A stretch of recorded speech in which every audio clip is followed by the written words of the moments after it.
işler yolunda gitmez. İşte bu o anlarda. Ben de yanlış yaptım, anlamadım. Pek iyi olmadı yani. Şöyle mücverden hallice. Ama tadı güzel, baktım.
Şimdi biraz bunu sağlıksızlaştıralım.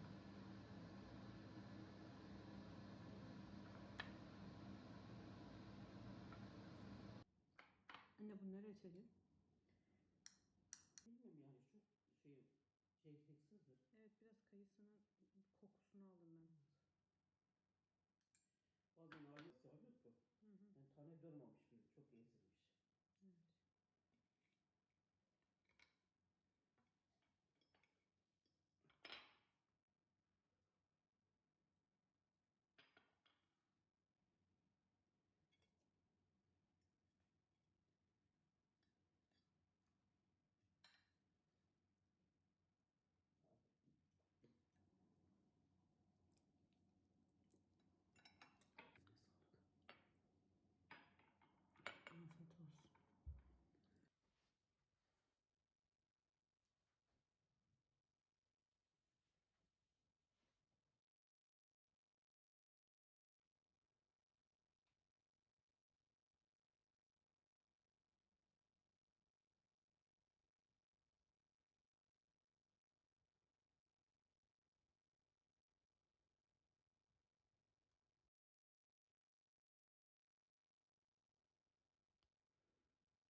namazımızı eda ettik.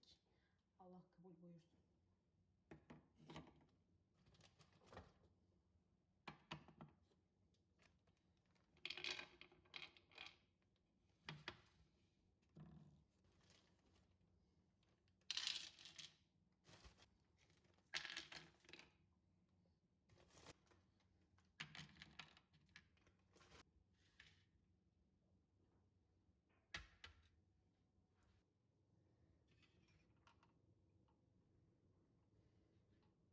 da anlatıyoruz, talebelerimize anlatıyoruz, vaazlarda cemaate anlatıyoruz.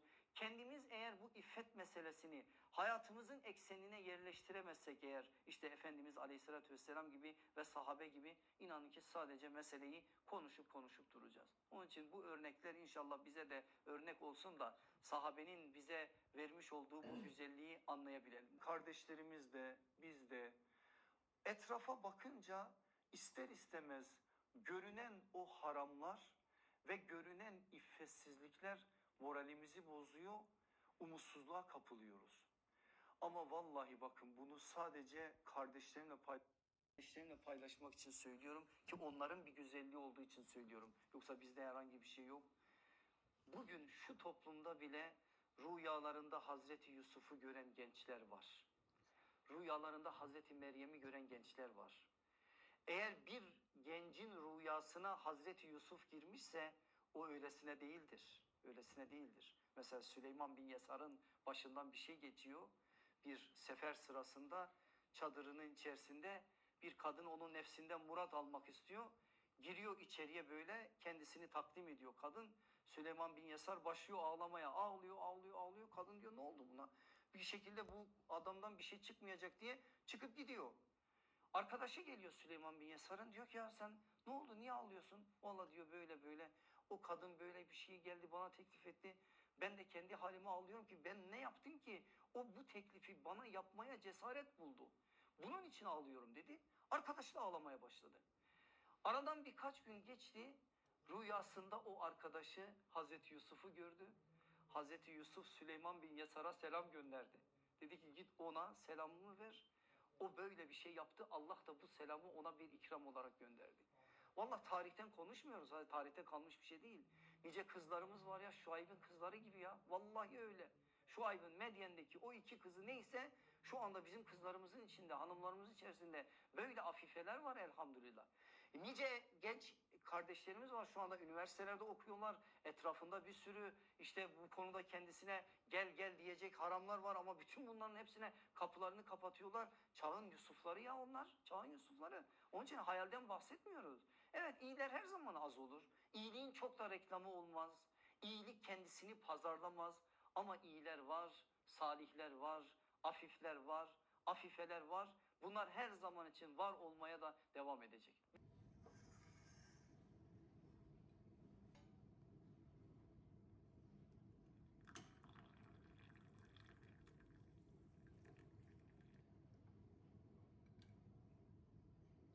Çok güzel kokuyor. Şimdi çayla birlikte günü kapatıyoruz inşallah.